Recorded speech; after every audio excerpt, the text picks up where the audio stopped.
Hey guys, welcome back. This is Bo. We got Cheryl here for talking about Yonder. Hello. All right. So as you can see behind us, we got a little bit of the gameplay going. It looks sexy, but I need to get some action. So tell me, why are people going to play this game? What's awesome about it? Give it to me in literally 20 seconds. I'm just joking. You can take as long as you want. Oh, okay. 20, because it's amazing. That's your 20-second line. That's it? That's it. It's hella good. All right. Thank you. And no, all right. So give it to me. Like, how does somebody who's like a seasoned RPG player, because all the guys on my channel, RPG players, open world, you name it, love that kind of stuff. What aspect of the game is really going to shine for people? So Yonder is an open world exploration adventure game, but it also brings a lot of elements that we love from other, titles such as farming, crafting, fishing. We have brewing. We have character customization, all the fun things out there. And it's just such a beautiful, welcoming world that you want to be in. All right, you need to definitely tell me about this damn game some more because it's perfect for the channel. So, brewing, farming, doing cool stuff, crafting, fishing. Absolutely. Fishing. Any PvP? No. Yeah, I'm sorry, Blake. It's No, not your cup of tea, sorry. You might as well not even be a Linux. If you want, I could fight you while I play, if that helps. Maybe PvE. You run around and you can chop trees. Okay. Yeah. Okay. Yeah. Okay. Okay. Nice. So I like it. Is it okay? So the RPG element of it, is it mostly because you're building the character, you're building the world around you? Like, what is the foil to this? So we kind of actually tried to stay away from RPG because there is a lot of ideas about progression and those sorts of things within it, and it's not really traditional RPG in that respect. It's more the questing and the adventuring side of the RPG, and it's familiar. But yeah, it's not about leveling up your character. There's no ding to go to the next level. It's just you in the world and figuring out how you want to make it work for you rather than leveling up your character. Okay, I kind of like that aspect because then it's way less about like, oh my god, I gotta get X, Y. But now it's like I gotta brew a bunch of beer to give to this person, or no beer, but I think there's festival juice. Festival juice. Festival juice. Okay, festival juice, fellas. That's what we're up to. For the ratings. Okay. Juice. So was there like a big emphasis to try to keep it within like a Stardew Valley style like thing, or something a little bit more risque, or not really? No, we wanted to make sure that we kept the ratings lowered so that we could keep it as accessible as possible, and because that's expected of games like Zelda and the Harvest Moon series, and so we didn't want to do anything that would push that outside of the expected audiences. That seems good, yeah. Because I mean, my guy, I don't know. I got a little dude, right? I don't suspect I'm gonna have him doing Conan Exile or anything crazy yet. No. But this sounds way more up his alley, which I like as a dad as well as a gamer. Yeah, absolutely. Yeah. That's one of the things we want to make sure is that it's something that. So early on when we were doing a prototype of it, we gave it to some friends and they didn't even play it. The first thing they instantly did was give it to their 7-year-old daughter.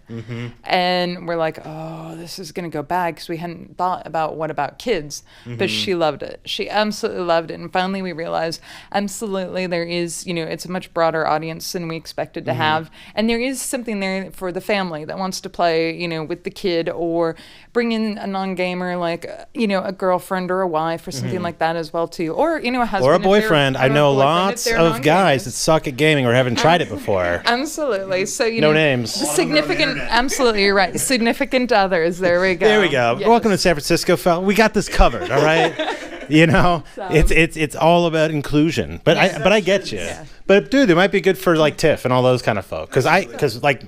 My girlfriend, no way would I ever be able to get her into a game. But if I could show her something like that, it'd be a gateway drug. Absolutely. Yonder Chronicles, and the entrance of gaming. And even though, when we work on it with the controllers, we do use the dual sticks for the camera. We've tried to make sure that if they're camera uncoordinated with the dual stick camera, it still should really work without them needing to muck about with that second stick for the camera. So it's basically like smart aim, but for the camera. So that way they can kind of get a good experience. And if they kind of derp it up, they could just walk and it'll figure it out. Yeah, nice word, derp. I like that one. Yeah. Well, I'm not going to say that's, but it appeals to everybody. Yeah, absolutely. That's nice. And we've tried to keep the barrier of entry lower.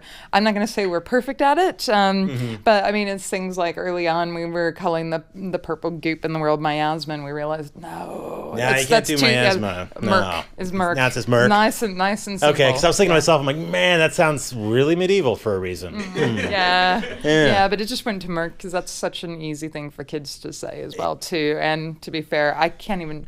Every time I type miasma in Skype, I kept typing it wrong, and I'm just like, I need to find a better name. Yeah, we need something a bit more simple. It's really interesting how when you're doing like game stuff, and you're like, that word's really complex for no reason. Yeah. I really should consider it. But that's awesome. Yeah. So a game is really accessible for most audiences. Obviously, you have to be able to read. Yes. So, I mean, my dude, he's only 4. I gotta really... You know, oh, really? You say that. Well, reading is good, but at the same time, I mean, because it's an open world, you can just potter about in it too. Again, one of our friends gave the game to his son that must have been about, I think, 5, just to see how he would take to it, because his reading's not really his thing yet. Yeah. And he cried when he had to go to Taekwondo because he wanted to just keep running around. So there's still, it's a game that, a younger kid would probably need help to get into, but at the same time, they can run around and still explore and still enjoy it without having to necessarily quest and... You may just be the person who's going to help me pop my son's gaming cherry, if that helps. Okay. Cheryl, I don't mean to put you on the spot or anything. Time to go now. But I mean, that sounds like a super good way about doing it, because now it's so low impact on the actual person. You can focus more on the gaming and the experience and the world and whatever. Don't worry, I can edit it. But we've tried not to keep, things like, we don't have falling damage. We don't, we're not really there to punish you. So we'll look at it in the game when you jump out. It's amazing. Everybody's, there's a little awe moment. But yeah, it's all very gentle. Ah, so good. See, the thing I love about these games is they're so chill that you can just jam back, play them, and relax. I mean, it's almost like I do streaming, and the streaming of this stuff... For all of you guys who don't know, I just got a little bit of a nice button in my my man spot. Thanks there, buddy. Appreciate it. That is probably the most unique place that button has been. And then you put it back for someone else to take. Think of it. The button away. Think of it more as a gift. Now, someone will be imbued with a bit of San Francisco essence. That's fine. But so it'd be great. It sounds like a great game for live streaming. It sounds like a good game to just chill out, relax to. And so it's Yonder Chronicles, guys. So when are we going to expect to get this game? So we're currently working with platform holders and talking about dates while we're here at GDC, and so we are looking to get information out imminently. Ooh, okay. You're still not going to forget about our brothers on the PC, right? No, we're doing PS4 and PC to start off with. Okay, so. Those are proper. I approve of half of that, yes. Okay. But of the two, at least the PS4 has respect, so I'm okay with that. So that's good. I'm gonna step away from I'm this saying this. Everybody likes what they like. Think of this. It's good cop, bad cop, guys. All right. So welcome to the world of being a PC gaming channel. So again, it's open. You don't have to worry about it. You can stick it in front of your kid and be happy.